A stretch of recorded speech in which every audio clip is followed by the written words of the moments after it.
Queridos, amados irmãos e irmãs, uma santa noite a todos, amém? Olhe para a pessoa que está do seu lado e diga boa noite. Que Deus lhe abençoe. Que a graça e o agir do Espírito Santo venham sobre nós em nome do Pai, do Filho e do Espírito Santo. Amém. Quero primeiramente dizer a todos vocês que Deus está no controle de tudo. Peguem vossas Bíblias, por favor.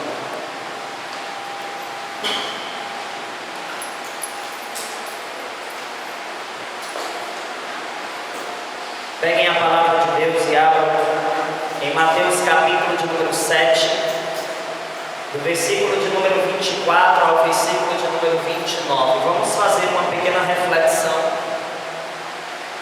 Eu quero fazer uma reflexão simples, mas que tenha uma profundidade o suficiente para te acordar dentro do seu ministério, dentro de suas responsabilidades como intercessor. Mateus capítulo 7, do versículo 24 ao versículo de número 29. A palavra de Deus vai dizer assim: aquele, pois, que ouve estas minhas palavras e as põe em prática, é semelhante a um homem prudente que edificou sua casa sobre a rocha. Caiu a chuva, vieram as enchentes, sopraram os ventos, investiram contra aquela casa. Ela, porém, não caiu, porque estava edificada na rocha. Mas aquele que ouve as minhas palavras e não as põe em prática é semelhante a um homem insensato que construiu sua casa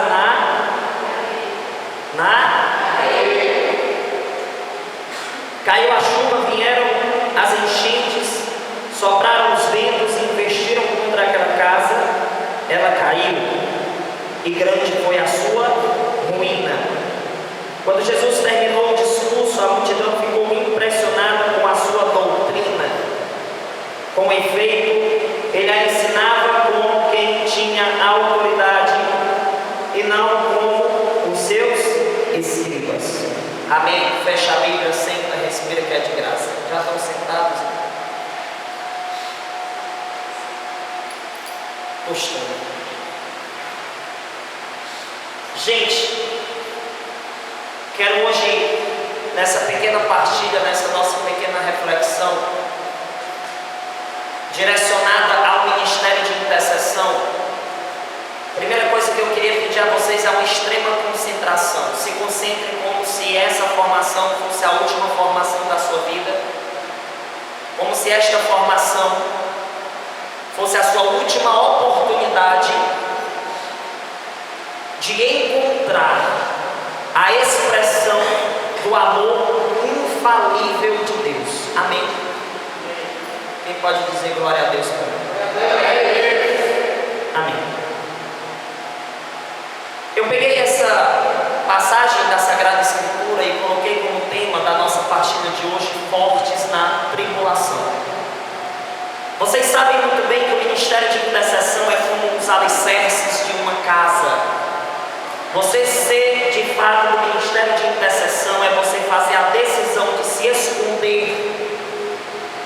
esconder das vaidades, se esconder dos orgulhos, se esconder de tudo aquilo que é mundano.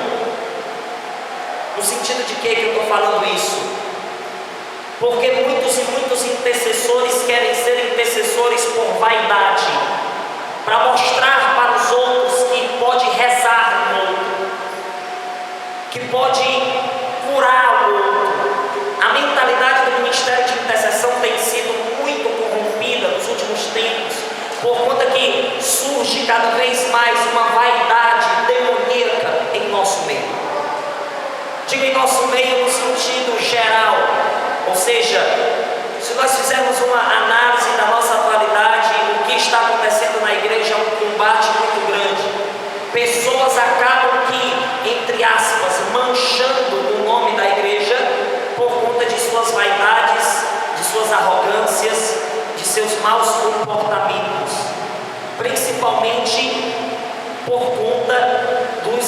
serviços prestados ao Senhor. Nós podemos ver que existe uma grande quantidade de pessoas que querem ser do ministério de intercessão, de pregação ou de música apenas para alimentar em si mesmo uma vaidade diabólica. Então, por que eu disse no início da minha fala que o ministério de intercessão é como os alicerces de uma casa?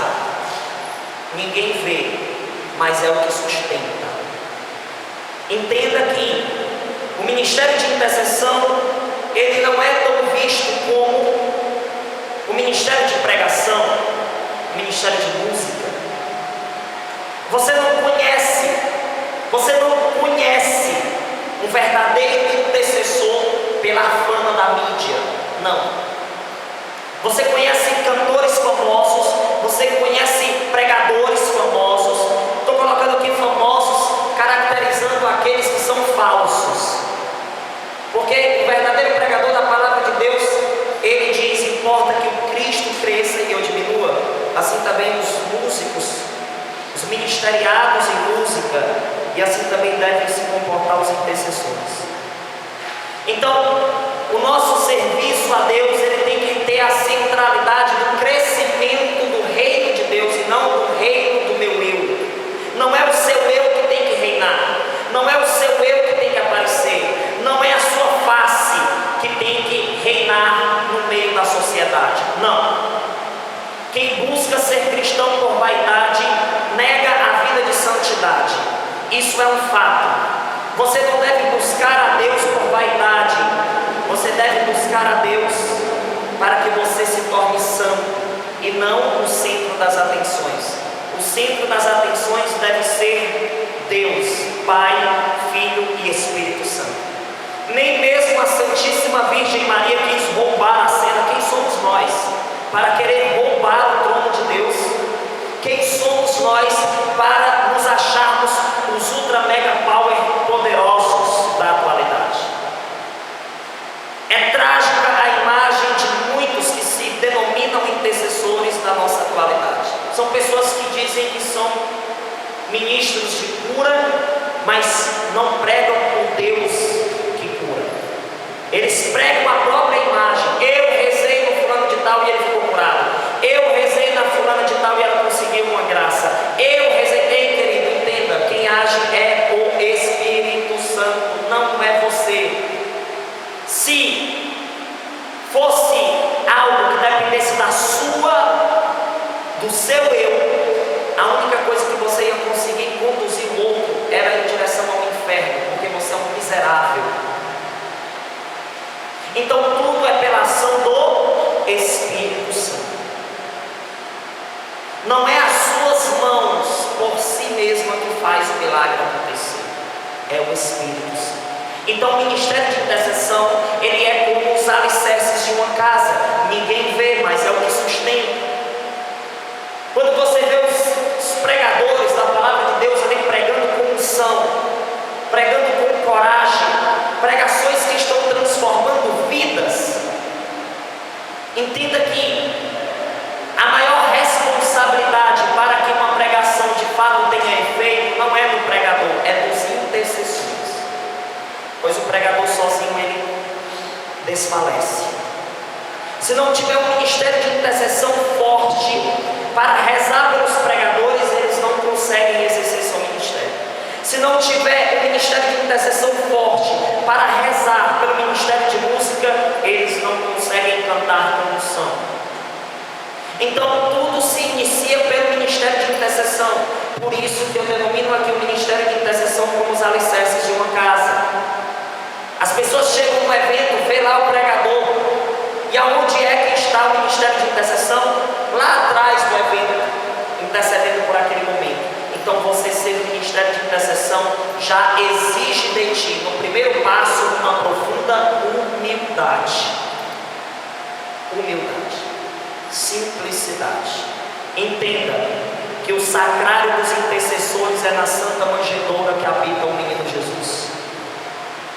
A partir do momento em que você quer fugir da manjedoura, meu irmão, você compra o ingresso da sua condenação eterna. Você não está aqui para ser visto. Diga para a pessoa que está do seu lado, você não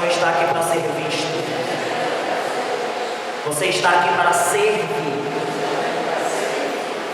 Diante desse fato, diante dessa realidade que eu estou colocando aqui diante de vossos olhos, diante de vossos corações, diante de vosso entendimento, a única coisa que eu quero dizer para você é que você só vai ser forte na tribulação quando você amar o seu ministério de verdade, quando você amar servir a Deus. Eu fico impressionado com pessoas que querem ser do ministério de intercessão, mas não rezam quando estão em suas residências. É muito fácil você ser intercessor aqui dentro. Eu quero ver você ser intercessor quando você estiver entre quatro paredes, que ninguém estiver observando você. É muito fácil você ser intercessor quando existem pessoas olhando para você, para você ser admirado, para você ser bajulado, para você ser procurado pelos outros. Olha, reza por mim, meu filho. Aí você vai lá, reza, irmã, não se preocupe. Hoje eu vou fazer uma vigília pedindo pela sua vida, pela sua família. Aí o cara chega em casa, vai dormir e nem lembra da pessoa que pediu uma oração. Intercessor não se comporta assim. Intercessor que realmente quer ser intercessor, a primeira coisa que ele precisa fazer é morrer para si mesmo e viver unicamente para Deus. Já não sou eu que vivo, é Cristo que vive em mim. Gálatas capítulo de número 2, versículo de número 20, disse São Paulo, pela ação do Espírito Santo. O grande defeito dos intercessores da atualidade, daqueles que se dizem intercessores, é que eles só querem transmitir que são intercessores no momento em que eles estão sendo filmados pelos olhos do homem. Esquecem que Deus é onipresente, que Deus é onisciente e que Deus é onipotente. Deus sabe o seu coração. Deus te conhece. Eu não te conheço, mas Deus te conhece. Ele sabe se você está honrando ou não o seu ministério. Ministério, meu irmão, é você se colocar à total disposição de estar dentro das exigências do Senhor. É você se colocar à disposição de Deus e não querer que os outros estejam à tua disposição. Aqui no texto diz: aquele, pois, que ouve estas minhas palavras e as põe em prática. Não adianta você passar por milhares e milhares de formações, de pregações, se essas pregações elas não encontrarem em ti um coração escancarado. Nós precisamos abrir o nosso coração para não somente ouvir pregações e formações, mas colocá-las em prática, em ação. As palavras só se tornam verdadeiras a partir do momento que elas são transformadas em gestos, em atitudes, em ações. Não adianta absolutamente nada você ter a Bíblia Sagrada em suas mãos, se você buscar viver para você, se você buscar viver a vaidade. Não adianta de nada você ter o texto sagrado em suas mãos se você não o coloca em prática. Então, intercessores, tomem vergonha na cara, reajam, acordem, desperta do que dormes. Ame o seu ministério, ame servir a Deus sem reclamações, sem colocar dificuldades, barreiras. Tem pessoas que colocam tantas barreiras, tantas dificuldades para obedecer o coordenador, que o coordenador acaba desistindo às vezes. E aí quem é que fica de ruim na história? O coordenador. É porque não soube pastorear. Mas será que vocês souberam ser pastoreados? Não é fácil. Não é fácil você ser pastor de ovelhas. E também não é fácil você ser ovelha. Padre Léo uma vez perguntou para uma multidão pessoas na canção nova: vocês são ovelhas ou são ovelhas? Que às vezes parece as ovelhas. Você chama para servir,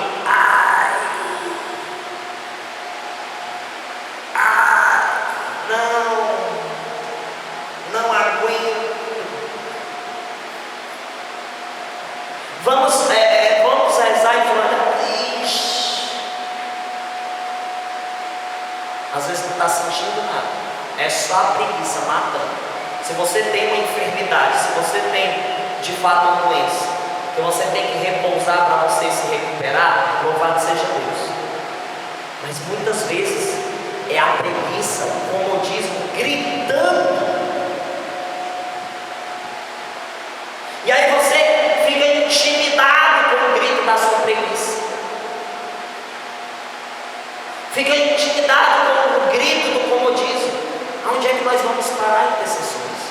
Se nós ficarmos sendo movidos aos sentimentalismos, nós não seremos fortes na tribulação. Mas eu não sinto mais vontade de rezar. E quem foi que te disse que isso é motivo para você parar? Quando você não tem vontade de rezar, aí é que você tem que rezar mesmo. Pois não é a tua vontade que prevalece, é a vontade de Deus. Você não pode deixar que as suas vontades, os seus caprichos, as suas vaidades superem a responsabilidade que Deus te deu, a seriedade do teu ministério, meu irmão. Você não pode ser movido aos seus sentimentalismos, porque os seus sentimentos são inconstantes. Vai ter dia que você vai acordar numa alegria doida para você rezar, mas vai ter dia que não. E são nesses dias de aridez, de combate espiritual, de insensibilidade, que o teu coração deve ser rasgado na presença de Deus e dizer: Jesus, vem. Mesmo que eu não te sinta, mesmo que eu não chore, mesmo que eu não me arrepie, mesmo que eu não caia no chão, eu quero perseverar alimentando a minha alma. Se você não sente vontade de comer e você não come, o que é que acontece? Você seca. Se você não reza, você seca na sua alma. Você seca na sua espiritualidade. E a árvore seca não produz fruto, não tem beleza, e logo logo é arrancada e lançada no fogo. Não queira ser árvore seca. Não queira ser uma árvore seca. Não vale a pena. Nós precisamos alimentar a nossa alma, senão não dá certo. Aquele, pois, que ouve estas minhas palavras e a põe em prática é semelhante a um homem prudente que edificou sua casa sobre a o quê? Desentope a goela e diga rocha. Sobre a o quê? Isso. Por que aqui diz sobre a rocha? Porque a rocha não é inconstante. A rocha não é inconstante. Quando você olha para uma rocha, você vê ela se balançando? Sim ou não? Você vê ela mudando de lugar facilmente? Sim ou não? A rocha, ela tem uma constância e não uma inconstância. Já a areia, ela se movimenta conforme a direção do vento. Está aqui um grande defeito dos cristãos, que se dizem cristãos, mas não edificaram o ministério sobre a rocha. O seu ministério não deve ter como alicerce os seus sentimentalismos. Briguei lá em casa, discuti com meu namorado, com minha mãe, com meu pai, com fulano, com Beltrano. Aí agora eu vou desistir de tudo. Não, estou saindo do ministério, João. Você olhou diferente para mim. Não gostei, vou embora.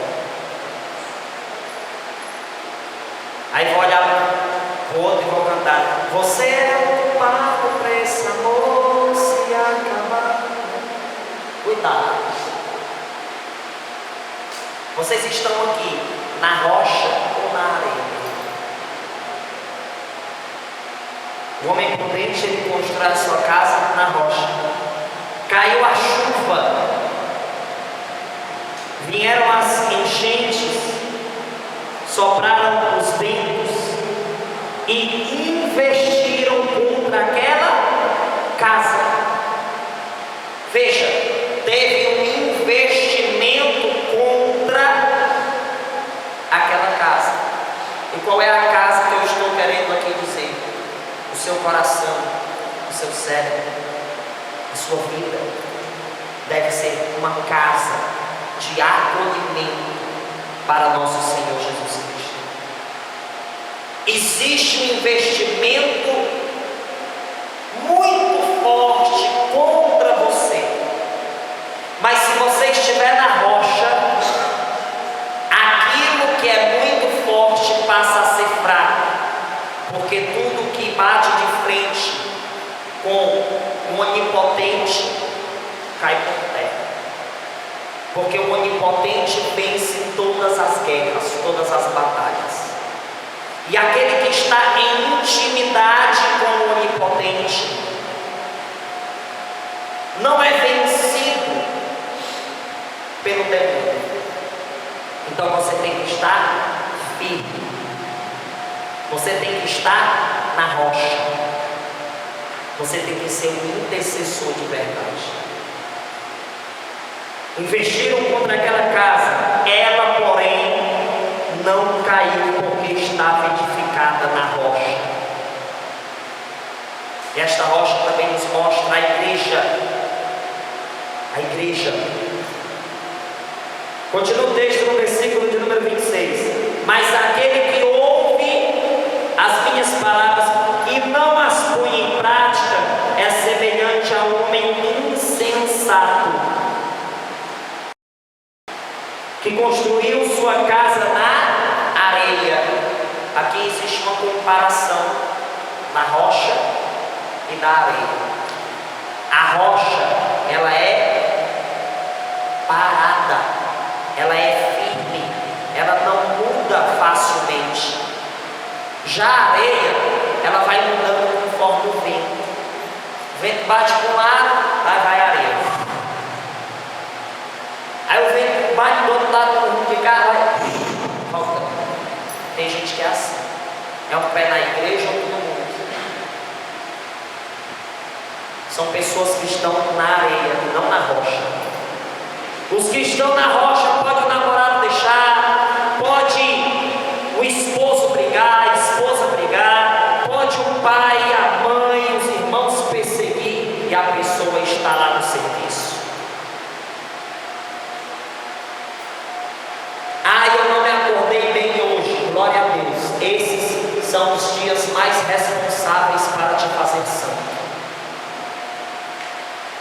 Quando você acorda já sentindo a pressão, o combate. E aí quando você está na rocha, você não é movido pelos seus sentimentalismos.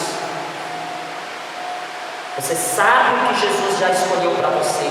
Então, meu irmão, siga em frente. Não pare, não desista, não esteja na areia, esteja na rocha. O que é que acontece com quem está na areia? Versículo 27, caiu a chuva, vieram as enchentes, sopraram os ventos, investiram contra aquela casa, ela caiu e grande foi a sua ruína. Eu quero aqui focar nessa palavra, grande foi a sua ruína.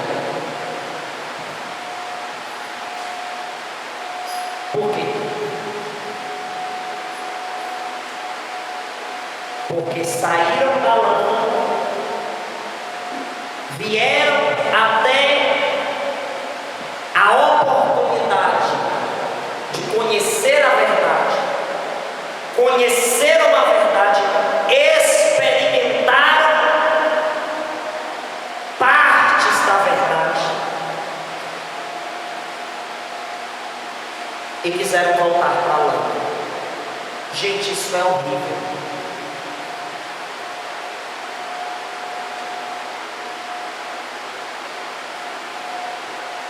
Isso é a maior desgraça que pode acontecer na vida de alguém. Quem mete a mão no arado e olha para trás não é digno de Deus, não é apto para o reino dos céus. Pessoas que desistem facilmente de suas responsabilidades espirituais. Facilmente. Movidos a um sentimentalismo satânico, diabólico, se deixam levar de acordo com os ventos. Se ergue uma perseguição, começa o choro. Ai meu Deus, a minha vida está um inferno.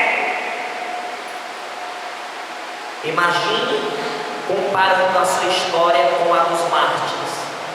Quem és tu, miserável, para chorar uma lágrima dos mínimos sofrimentos que tens no teu dia a dia? Se é que podemos denominar isso como sofrimento, se é que podemos utilizar esta palavra sagrada com as bobagens que nós temos no nosso dia a dia, sofrimento, bem. Será que isso é sofrimento? Será? Você quer sofrimento? Vai estudar a história de São Manuel de Marco, nosso padroeiro. Vai estudar a história de São Manuel, que é o padroeiro aqui de Marco. Você quer conhecer sofrimento? Veja as histórias dos apóstolos, de São Pedro, de São Paulo. Veja os primeiros passos da igreja. Aí tu vai ver o que é sofrimento. Veja as histórias de crianças que passam fome, que moram na rua. Aí você vai ver o que é sofrimento. Mas você, que tem um pratinho de comida todo dia na sua mesa, que tem roupinha para vestir novinha, que tem perfume, que tem o seu pentinho para pentear esse seu cabelo lambido que você coloca de lado e vem para cá, você sofre, pelo amor de Deus. Vamos ser sinceros. Não tente enganar a Deus. Você acha que sofrimento é você brigar com seu namorado? Pelo amor de Deus.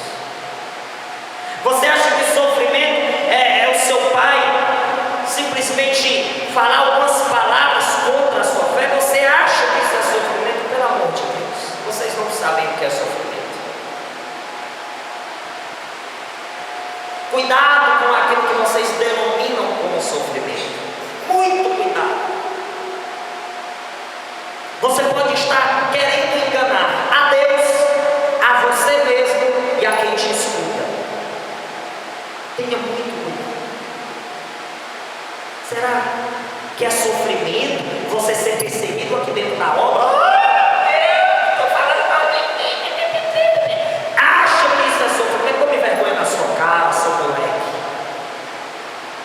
Tome vergonha na sua cara. Olha para as histórias dos santos e você vai saber se você sofre ou não. E queremos ser intercessores. Queremos. Mas será que estamos atravessando essa palavra querer ao ponto de fazer que elas se tornem ações,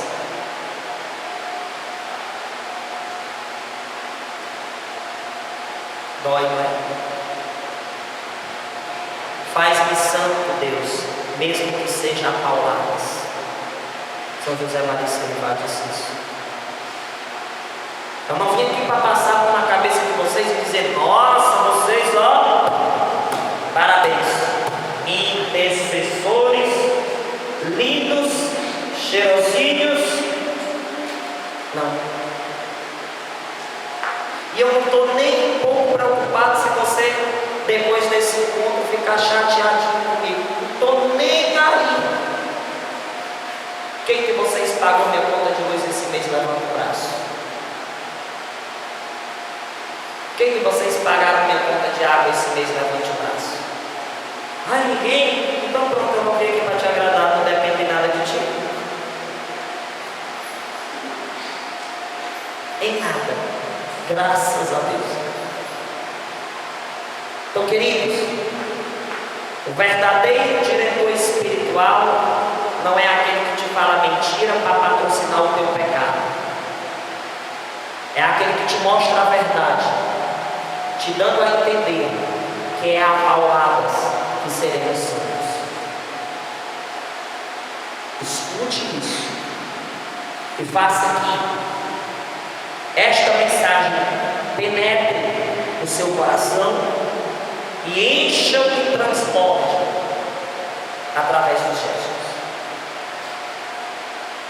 As palavras, elas só passam a ser completamente verdadeiras quando elas são concretizadas pelas ações. Então, intercessores, aonde é que está o teu coração, a tua caminhada, a tua perseverança? Na rocha ou na areia? O intercessor, gente, ele tem que amar intensamente a vida de oração. Ah, Pai Daniel, eu ainda não amo rezar. Comece de hoje. Amar vai muito mais além do que simples sensações físicas. Vai muito mais além. Eu amo a Patrícia, minha esposa, mesmo quando ela me faz chorar, mesmo quando ela me dá todos os motivos para me ter raiva, mesmo quando meu corpo grita, estou com abuso da cara dela, ainda assim eu amo. Por quê? Porque amar de verdade vai muito mais além do que as circunstâncias da sensibilidade carnal. Entenda isso, e você vai conseguir perseverar. Se você ama o seu ministério, você vai conseguir perseverar com seus pés nele, com o teu coração, com a tua mente, com todo o teu ser nele, mesmo que ele bata de frente com as tuas sensações físicas, com as tuas sensibilidades físicas. Amar é você continuar na companhia de algo ou de alguém durante toda a sua vida. Aquilo que passa é porque não foi amor de verdade. É tanto que a maior expressão de amor, ela nunca passou e nunca vai passar. Jesus Cristo de Nazaré. Porque o amor de verdade, ele permanece. Pode vir dia ruim, dia mau, pode vir dia desgraçado, pode vir dia de trevas, pode vir dia de escuridão e você nada. Jesus, eu te agradeço por todo o combate que eu estou vivendo, meu Deus. Eu não sinto mais nada, mas eu estou aqui. Visitei o Santíssimo hoje. Quando cheguei diante do sacrário, eu disse: Jesus, me faz ser como este sacrário. que eu esteja contigo dentro de mim constantemente, que eu esteja contigo no mais íntimo do meu eu, que é dentro. Existem muitas pessoas que querem ter Deus apenas por fora. Muito fácil você botar a música de Nossa Senhora e sair desfilando aí no meio da rua, acaso não sabeis que eu sou da Imaculada? É muito fácil você colocar a música de Jesus misericordioso e sair por aí dizendo, sou da obra. Não adianta nada você ter corrente no seu braço, blusa de Nossa Senhora, crucifixo no seu peito, se isso ainda não conseguiu atravessar as barreiras da tua carne. Não adianta.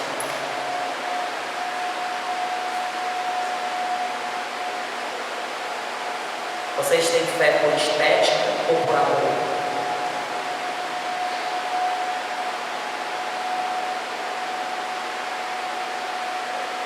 Gente, ame o seu ministério.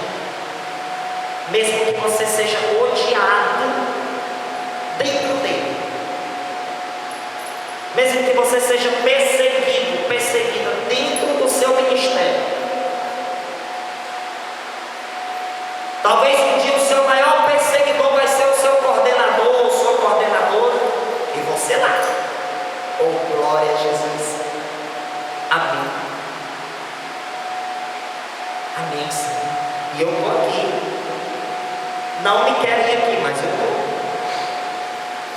Porque eu não dependo do querer dos mortais, e sim do imortal, aquele que criou os céus e a terra, o alfa, o homem, princípio, meio e fim de todas as coisas. Se o Jonas olhasse para mim e dissesse, eu não quero ver mais você pregando, eu ia dizer para ele, não falte a reunião, eu não vou deixar de pregar. Nada consegue parar aquele que ama de verdade o santo serviço ao Senhor. Nada. Seu coordenador me proibiu de você rezar nas pessoas. Louvado seja Deus, Jesus. Eu rezo com o meu coração. Eu não preciso colocar a mão em ninguém para me rezar para alguém. Não adianta você colocar a mão em alguém para você rezar naquela pessoa se o seu coração estiver longe dela.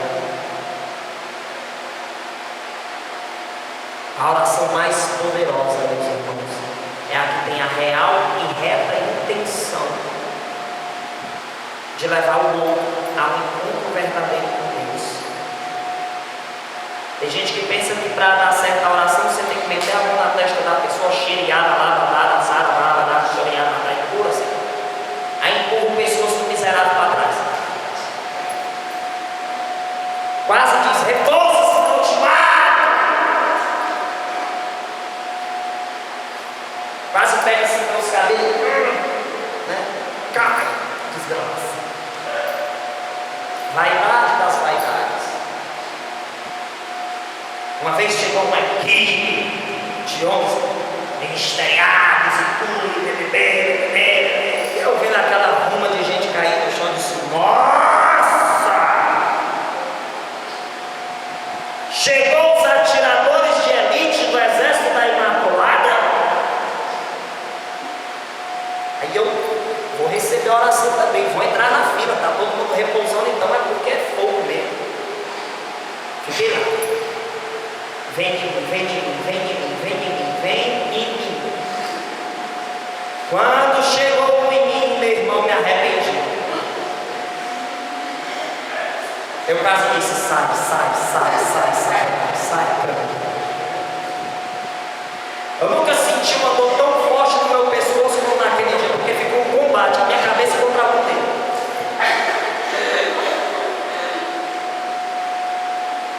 E a criatura dizia, repousa em nome de Jesus.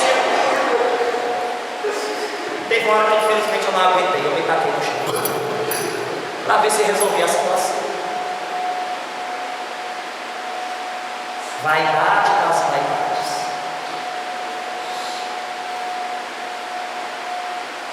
Tem uns que chegam bem na frente da sua cara e... Também, meu filho, se não cair 3 dias sem escovar o dente.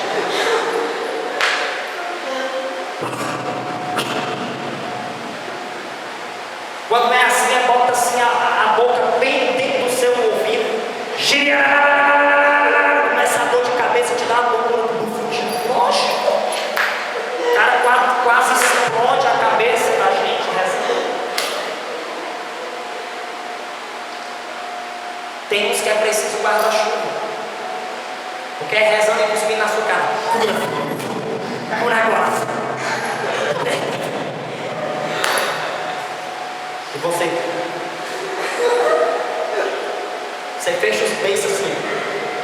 Isso não engole o rosto. Vaidade das vaidades.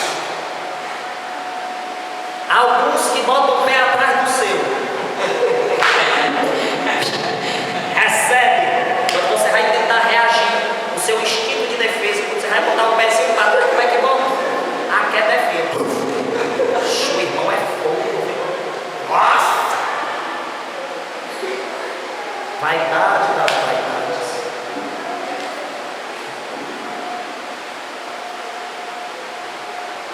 Não sejam assim, gente. Uma das principais características de um intercessor de verdade é a mansidão.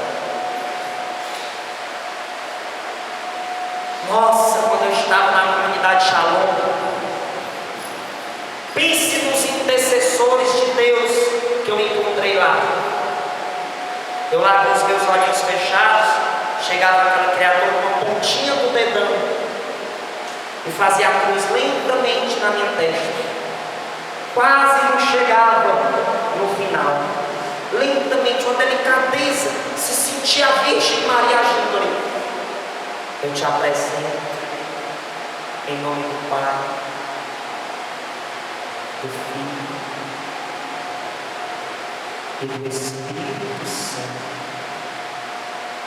Aí a pessoa dizia assim: nunca mais eu me esqueço, que não seja a ação das minhas miseráveis mãos, mas que seja as mãos da Imaculada, derramando graças do céu sobre esta pessoa. Aí ela colocava a mão assim, era tão delicado, tão lindo, que você já ficava assim, quase que você canta. A nós desceu divina. Ai, muita dor de paz. A pessoa lentamente.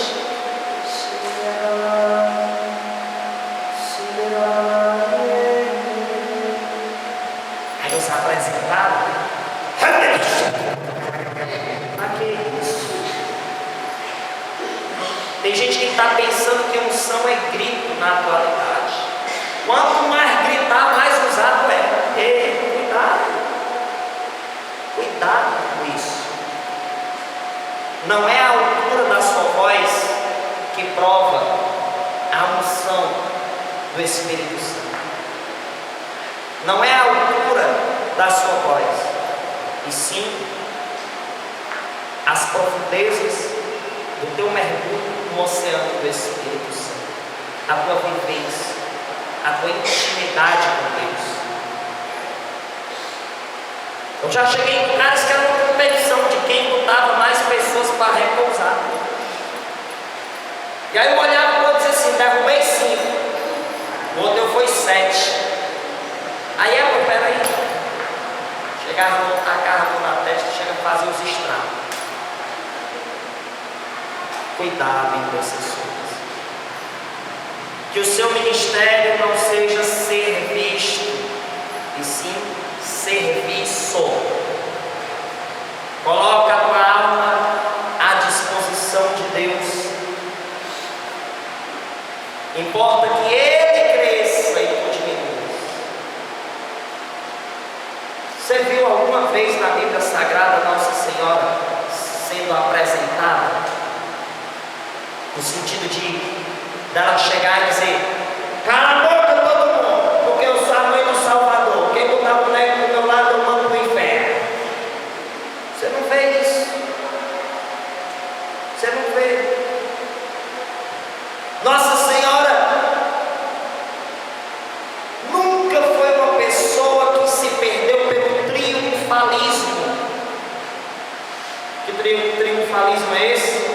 Que quer ser o gostosão, a gostosona. Vocês lembram da história que eu contei? Que eu fui para um certo estado, pessoa lá manifestando o demônio, lá e vem a fundadora. Foi no estado fora do Ceará que eu fui. Fundadora de não sei o que lá. Sai do meio de todo mundo que quem resolve sou eu. Eu disse, nossa! Ela é a mistura dos 12 apóstolos com todas as virgens e com todos os mártires da igreja. Ela é top, meu irmão. Aí lá vem o outro.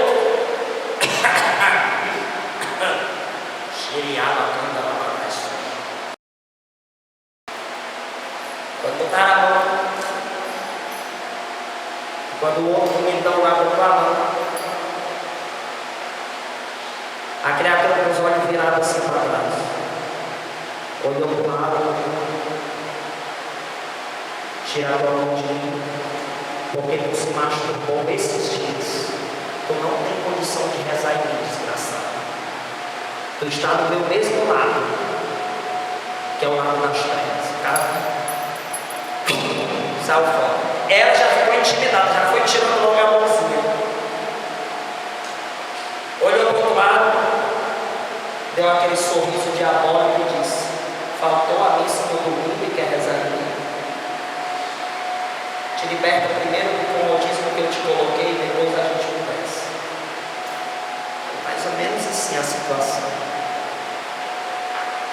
Meu irmão, o diabo não tem medo do que você diz, ele tem medo do que você vive. Então, intercessores, vigiai e orai. Jesus está voltando. Louvado seja nosso Senhor Jesus.